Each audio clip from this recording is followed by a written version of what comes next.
Hello, the channel. Welcome back, everyone. Thanks for watching again. Lots going on for this weekend, so we've got a lot to get through. Celtic play sharper predictions up, so we'll have a wee chat about that soon. The preview of the weekend. Got the K League special coming back up again. That's good cash paid out, and we're going to be putting in the Heidenheim team. We've got the shirt on again. It's been washed. There's no Guinness left on it, so we're going to do that, and that's what we're going to do first. Let's get the stack in and hope we can actually win something. So, champion Division 4. It's not really one we play that often, but you never know.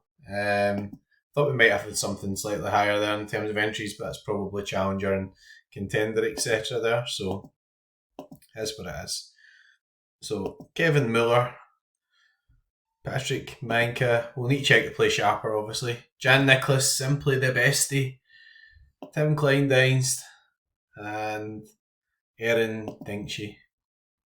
We'll go for big Jan Nicholas as the captain. Never know, maybe we'll win something. Maybe we'll be hoovering up the divisions soon.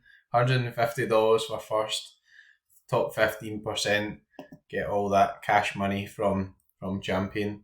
I think the big sort of tournament stuff this weekend, obviously apart from the usual stuff in the EPL, etc. K League. So the money on offer is pretty good, to be honest. $2,100 for first in rare, $1,000 for first in limited. Also some changes to the other divisions as well, which is pretty interesting. So Sorare made some changes to focus people on sort of moving up a bit as well. Haven't really went through it all, but just as a wee example, so in terms of say contender, in season Division 1, it's $1,200 for first. That was $1,000 before, so definitely beefed up some of that. I don't know all the breakdowns of the different positions, etc., but it does look like they're more making it rewarding for people moving up. I know there's more paces. Let's start again. I know there's more places paid out in the top division as well, so that should make it nice and interesting. So let's have a quick look at the Celtic lineup for midweek. I'm sitting wearing a red, white, and blue shirt, so let's just get straight on and clarify that I'm still a Celtic fan. It's still green and white. Joe Hart, so not many games left for the big man. Shame. I think he's actually playing pretty well this season as well, but there we go. He's retiring. Greg Taylor, Liam Scales, Carter Vickers, and Alistair Johnson. Don't really see Scales getting dropped at this point. A few Celtic fans think that maybe he's been to blame for some of the recent goals. Form stepped a bit. It's a home game. I think Celtic should do pretty well. I don't really see Scales being dropped at this point, regardless of what the fans think. Callum McGregor, Hatate, and Matt O'Reilly. Well, Hatate and O'Reilly are pretty nailed. I think Callum McGregor's been pretty poor the last couple of games. Looks as if he's struggling a bit for fitness. There was a sort of Achilles injury he had. Let's see. I mean, if it was up to, I think a lot of Celtic fans would maybe be giving Iwata more minutes at the moment. I think Iwata's done well, and also McGregor clearly isn't 100% fit as well, but it's an important title run in, and I'd imagine given he started the previous game is going to start. Left wing, get James Forrest. I've also got Maeda in here at 20%, Palma at 5%, and I've got James Forrest at 20% in the right wing. I do think, will likely start in the right wing. Forrest scored 2 goals last game. He scored a goal in the cup game before that as well. Could be a possibility, maybe Forrest playing the right, and that's why I put him in here. And also Daisen Maeda back in training. I don't think we'll throw him in this weekend. I think he'll come from the bench and then be available in Rangers. And then Furuhashi and Ida. Again, Furuhashi, don't think he's playing his best stuff, or maybe the way we're playing is not suiting him so much, but he has started most of the recent games, so I think he's a favourite there to start. So let's do the overall preview, and then we'll have a look at special weekly for K League, etc. Covered this quickly in the last video, so I'm not going to spend a lot of time going through this, but we'll break it down into the regions instead. So we've got Sporting, Manchester City, Feyenoord, PSV, a lot of the usual suspects up there. I mean, over expected 3 team goals is really high, and you'll see these are more probably what would be called stackable type fixtures. Doesn't always work out like that, but quite high clean sheet percentages there as well. Competition wise, we'll start with Premier League. So we do have a permanent competition for the Premier League. So Manchester City looks like the standout fixture there. Clean sheet percentage 62 and expected team goals 3.21. So we've got this filter to expected team goals, and they're still top of the clean sheet one as well. So highest win percentage and everything there as well. Arsenal, again, really good fixture. 2.86 expected team goals, 50% expected clean sheet, and they've been really good defensively this season. Liverpool, Chelsea, Nottingham Forest against Sheffield United, all pretty good expected goals and no real good numbers in terms of expected clean sheets. I'm not surprised with that. The Premier League, a lot of competitions, in fact, have been quite hard to call this season. It does look like Manchester City and Arsenal are standout fixtures. Now I've said all that, I'll probably leave out all Liverpool guys and they'll win to nil because that's just what they seem to do. Anyway, that's what it is. Champion again, EPL clubs featuring highly there. Leipzig, Monaco, Wolfsburg. Clermont Foot are a funny one. They're sort of been relegated. They did score 3 goals against Reims. Or Ream. Atalanta, really good team. Salernitana again are down. Dortmund, I think probably between the PSG games might rotate a wee bit, so to look out for that. Chelsea against West Ham. Chelsea have been playing a bit better recently, but still had some bad results as well. Real Madrid, again, look out for rotation. The good thing is they're pretty public with it. I think Courtois might start, which is good news for me as well. Clean sheet percentages. So we're looking at Manchester City, Real Sociedad, pretty high up there. Seems a reasonable fixture for them. Real Madrid, so again, be careful of changes. AC Milan. Valencia are pretty good at home, so that makes sense. Lens, Brest. Anyways, I'm going to say something there about Brest, but just in case there's any kids watching, maybe it's will not. Challenger, Sporting, Feyenoord. So I think the key thing here is also to kind of look out for teams with something to play for. I'm a wee bit reluctant with PSV, partly because I don't own any PSV players, but I think you've always got to look out this stage of the season for potential rotations, leagues been finished, players winding down, all that type of stuff. PSV will probably be keen to keep winning and, seem to be playing pretty well still, but just keep an eye on that. It's worth considering. Galatasaray, again, pretty good recently. So much so everybody was moaning about their stacks, so that's usually a good sign of a good game. Ajax, high expected team goals, not so much clean sheet wise. Porto, Challenger is pretty stacked. It looks like there's a lot of good fixtures here as well to look out for. Notably, none of the MLS teams feature on there, so it might be a good time to start getting into some of the MLS guys, getting ahead of the game, getting ready for when all these leagues finish. There's only a few games left in these leagues as well, remember. Feyenoord, 64% expected clean sheet. It's really good. Again, still got stuff to play for as far as I'm aware. Sporting still need to hammer home the league. PSV, high in both, and Galatasaray as well. Porto, Palmeiras, that's pretty good for them. If you do find some of the Brazilian, Argentinian leagues, they are a bit tighter. Ipswich, no real sort of covered cards. West Brom, same.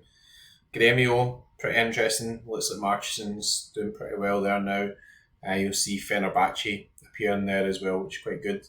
Benfica, I thought Benfica have been funny this season, and not funny, haha, because I've got Tribune and stuff like that. But anyways, let's move on.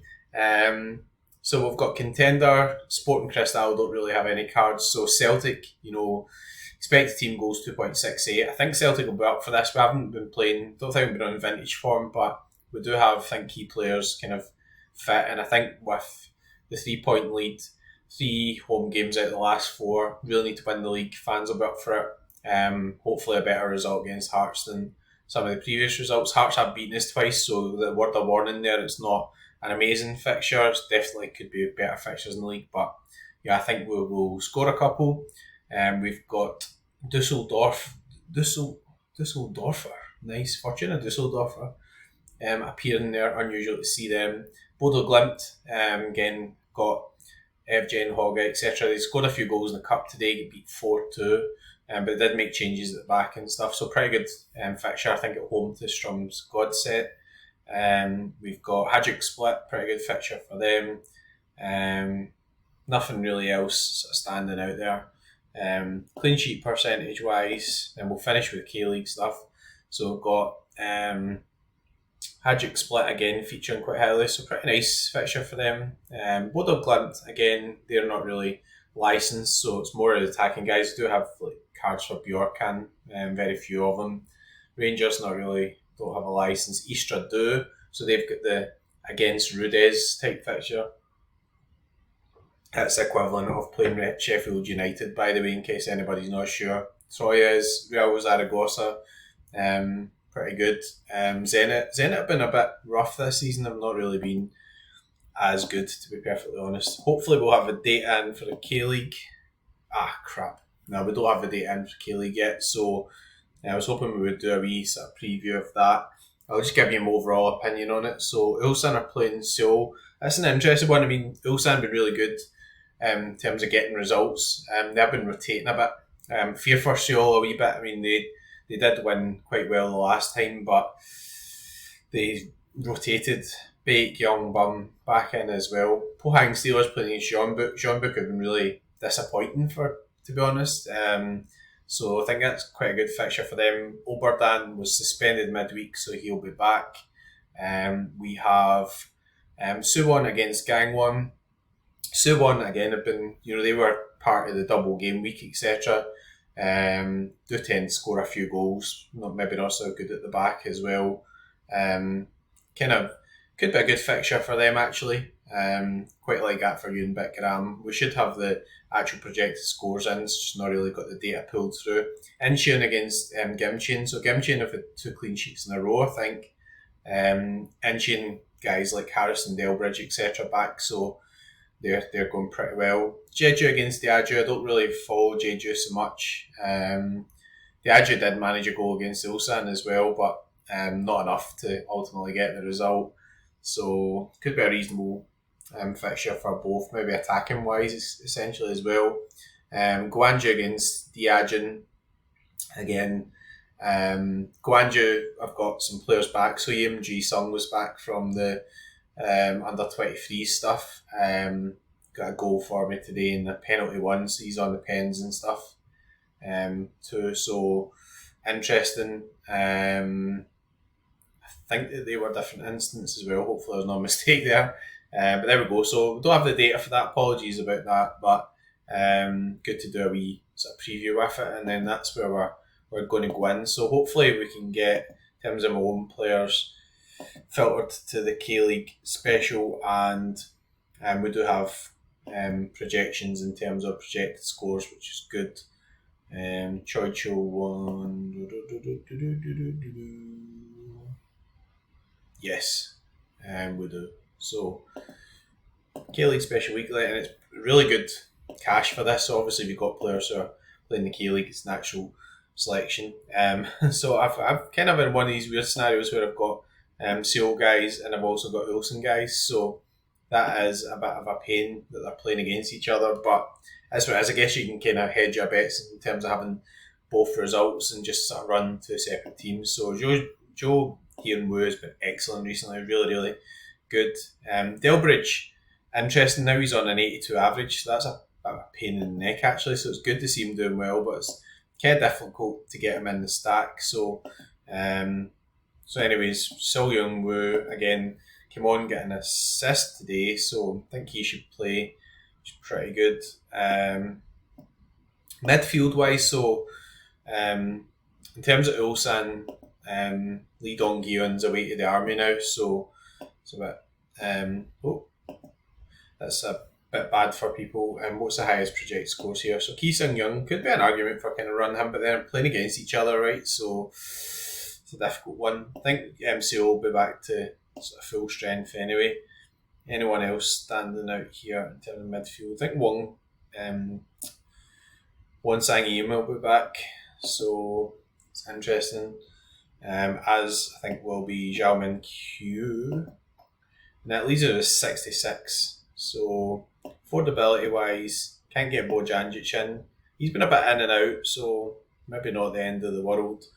Do we go for the defensive side, or do we think that Ulsan will score a few? Personally, I do think Ulsan will probably score a few. Um, but it's just picking the right midfielder from Ulsan. Kim Min Woo played today. Um, Lee Chung Yong played in. So he's not been playing very well, but he played in the position that Lee Dong Gyung played in. So I'm going to put him in provisionally. Go for Zhu Min Q in terms of captain. Then I'll see what projections are. But Lee Chung Yong could be a shout. And really cheap. He's 35. Can see why he's cheap, but also think that he's got a bit of a chance if he gets that position in terms of that attacking midfield. Personally, I'd like to see Azaka in there, but there we go. We'll go for the alternate stacks. So Baek Young Bum, Choi Jun, Ki Sun Young, Big Stano, and then affordability wise, Cho was out, so I don't know. I'll need to double check that. Will.i.am, I don't know if that's going to work in terms of a good result anyway, to be honest. But yeah, I suppose I could go for Will.i.am.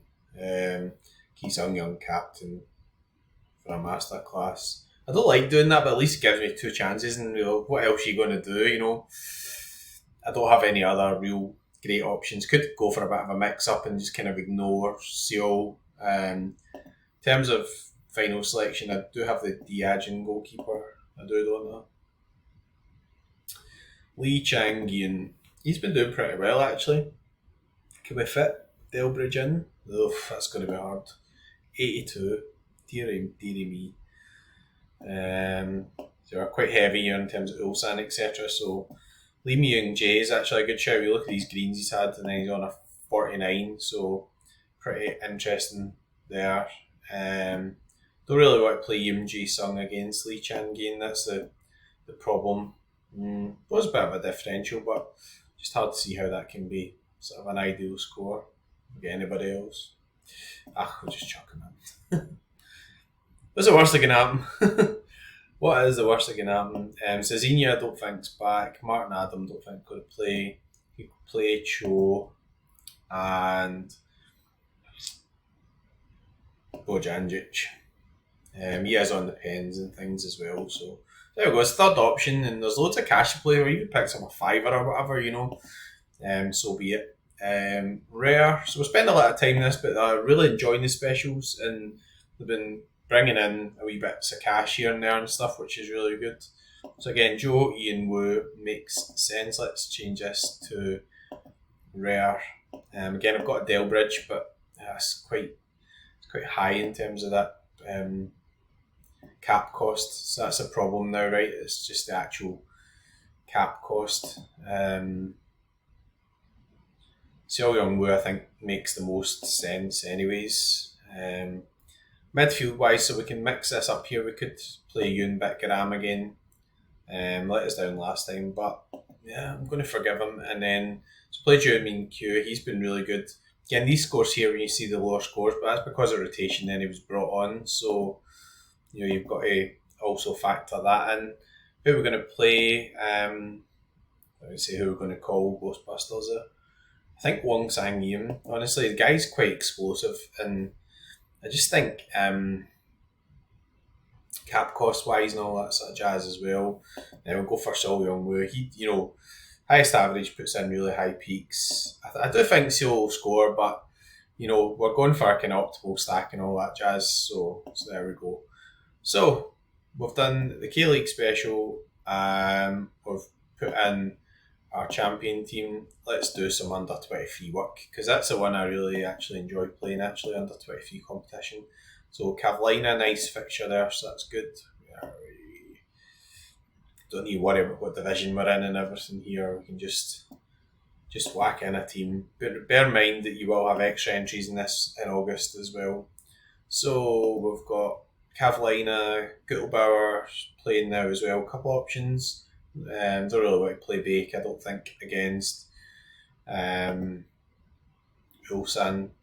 Just don't think that's a good fixture. So I'll go for Cavallina. Yeah, it makes sense. Nemchik, I think, is injured, so that's a shame. Novroki's not going to play. Perkovic never played last game, so that's a pain in the backside as well. So kind of got a bit of an issue there. I'd like to use Perkovic though to try Jacob. It's a Barney against Arsenal. That's not so good. So that's going to be a bit of a throw. I guess I could play Azahi Sasaki actually. Play him. Frontale have actually been reasonably tight. I'm not going to use my Matt O'Reilly's in here. I think I just don't really feel overly confident with this entry so far. Nicholas Kuhn, Evgen, yeah, could do that. Again, I won't be using so many Nicholas Kuhns, so I think I'll go for him. Evgen and Hoga, I think probably just going to keep for our contender team. Hoga, yes, pretty high expected score, so that's nice actually for the forward card. Interesting. Tago and Andrade let me down today. I'm not really feeling that confident with this lineup though, that's the only thing. Suppose I could use an Adamida in there as well. Hoga, Aravena. Don't think Yang's going to start. See, I want to make it strong as well. I'm not really feeling too strong so far. I think I'll probably go for the cover Anida actually, because probably playing Furuhashi in most of the teams. And then last selection, Pedro de la Vega's injured. Just picked one of them up for later on. It's a fun team. We'll go for Nico Serrano. Who cares? Captain Serrano's been playing well actually. Maybe we'll have a fun time in Tenerife. We holiday wellies over there as well. Fantastic. Like to swap them, that'd be class. Right. So under 23s, let's do the rare team as well. That'll be a more serious entry than the limited. So we're building up the limited just now, trying to take a bit of value where it's there, if that makes sense. Majuki, 74 projected score. Trubin as well.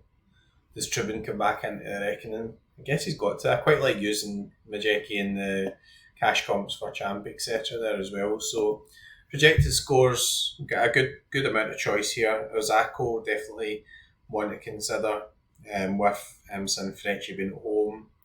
Cavallina, Pandor doesn't play at the moment. Trubin, win percentage 72, clean sheet percentage 45. So Trubin's actually the highest clean sheet percentage here as well. So I'm going to use Trubin 23s. I mean,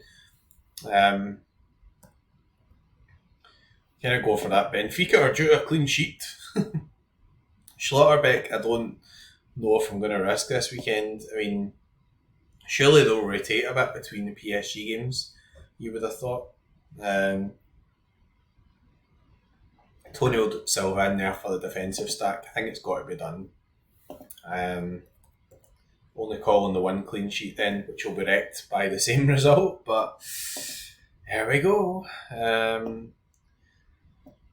Midfield, Phil Foden was ill. You'd imagine he'll come back in, right? So I got two Phil Fodens, which is a really brilliant position to be in. So I've used this one in the old cash comps. Matt O'Reilly, I'm going to be using him. Phil Foden, might you have him as an extra spot. Bayern, Musiala has been sort of carrying the injury. It was brilliant. Absolutely brilliant performance. Honestly, it was so good. Oh, Lazica's playing against Rudes. Although he's not always nailed on to start. Does Doku get a game? Guidi's an interesting one. Real Madrid again, do they rotate a bit? That's kind of, you got to keep on top of that type of stuff as well. Standout ones I'm not really that confident with. That's the only problem here. So Sarawi's actually, that looks like a good game against Almere.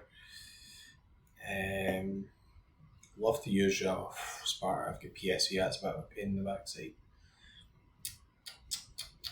Minty's a pretty good shout, I think, actually against Zwolle. So I think he's been playing pretty well, and also Feyenoord still got some stuff to play for. So I think I'll go for Minty. And I'll use a Matt Riley in here. I don't think I'll use my biggest XP one. I'll save that thing for the cash comps and stuff. I do have a tatties and things to use, so I'll review that later on. But I think we'll go for Phil Foden captain. Brilliant this season. Obviously, want to see some news that he's back, etc. There too. Is there anything else we want to look at that's kind of topical? Yeah, I think that will do. Is I mean, I've still got loads and loads and loads of lineups to put in. I mean, obviously, some of these teams are sort of in play and stuff as well. So we'll just do hail cashes here. Why not? In the Celtic theme. So Joe Hart in goals, defensive wise. So this is in season, so I need to use 3 in season cards. So Liam Scales makes a lot of sense here. Matt O'Reilly again makes sense to use him in here. Could get away with not using Kuhn, or can I?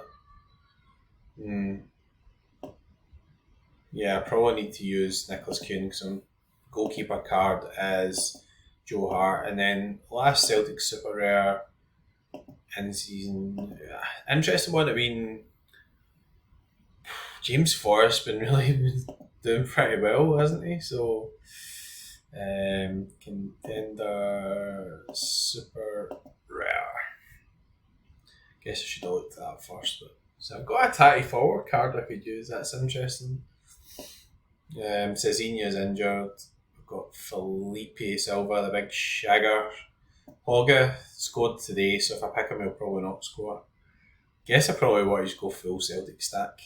Callum McGregor, high expect score, but I don't know if that will come in. I really want to back Celtic clean sheets, honestly. Just I guess if we're going to dominate the game at home, that kind of makes sense. Up against Shankland, but the thing is, I don't rate Shankland right, so there you go, I've said it. He's a really good season, but I don't rate him as a footballer. What I mean for that point of view is that he is a really good finisher, but I don't think he's a really good all-around footballer. And I think that Celtic can still actually dominate the ball, and if Hearts play like they did against Rangers in the semi-final at Hampden, then they weren't really in it for large spells of the game, and they didn't really do much up front and stuff as well. Captain, I was going to have to stick with Matt O'Reilly. I mean, I know it didn't really work out the last game. I think some big performances due from him. Palma, I don't think is going to play, so he's going to be on the sets. I think Celtic will be up for it. If we're up for it, then that means it should have more set plays, corners, more dominance of the game. I mean, Hearts are good, so could be wrong, but there we go. We'll go with that. We could use another card in there and then go for like Furuhashi, but bear in mind you need 3 in-season cards here, so I've kind of got to do that as well, right? I can't just, this is a cash comp, and it's $1,600 for first, which is pretty good as well. Anyways, I think I'm going to leave it at that. That's nearly half an hour. We've covered the main bases, I think. We've got the Heidenheim team in. We've got ourselves in. We're going to work our way up through divisions next season. We're going to be taking on the world. It's a bit of fun, isn't it? Enjoyed just getting doing something a bit different. I don't think I would ever have envisaged that I'd be buying a Heidenheim shirt. Honestly, just didn't really envisage that at all. So it's an our team to follow and our bit of engagement, wee bit of fun. In terms of plans for the balance, well, I've not spent it yet, which is a good start. In terms of stuff I've been picking up, so I'm in the wrong button pressed. It's always a good idea to have a wee look at the gallery. So, yeah, I mean, I picked up Lee Chung Young. He played that more advanced position today. Not really a good score, but a tenner. And he's 35, but a good part of the collection for Ulsan. I picked up a Gustavo. He looks as if he's doing really well for Shanghai. EMG Sung, I've got some cards of, but I thought I'd get an in-season on pens for Guangzhou. I think he'll be handy over the summer. Peter Frederico, what an absolutely fantastic hairdo that is. And then we're kind of back to where we were before we won the rewards. Picked up a Martin Adam for midweek. That didn't really work out, but it's nice to have the backup to Zhu Min Q. Brian Dowd is just a sort of long-term type buy. I think he's pretty highly rated there at Chicago, and there's been some sort of chat of Chris Brady, etc. as well. Picked up an Origel, £4. Honestly, for so many cheap cards about. Quite highly rated there. Rookie card, one for the future really. Kuryu Matsuki be back soon from Japan, and again be handy for the cash comps under 23s over the summer. Pedro de la Vega. Not many cards in existence, whereas mint 126 already, which is good going, but hopefully we'll be back in the next week or two from his sort of injury troubles and have him for the summer, and Marcinho, etc. to finish off the Frontale stuff. So I'm enjoying the cash comps. I mean, honestly, quite a lot of people knocking Sorare, which happens quite a lot. But you see there's some updates for this weekend. Everybody seems to be pretty universally in favour of what has been agreed or what's been changed. I think that having less likelihood of promotion relegation makes it more stable. I think that's good.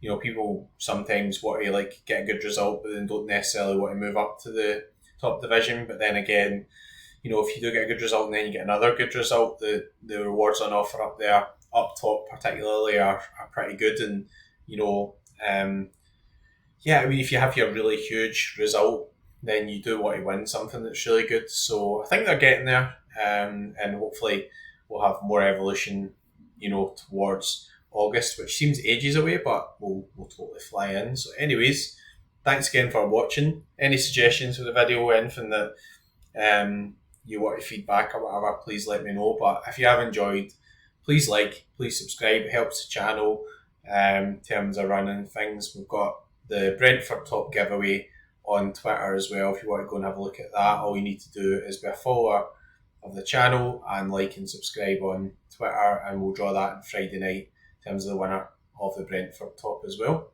Thanks very much again for watching. We'll end in customary fashion. Good luck and go fuck.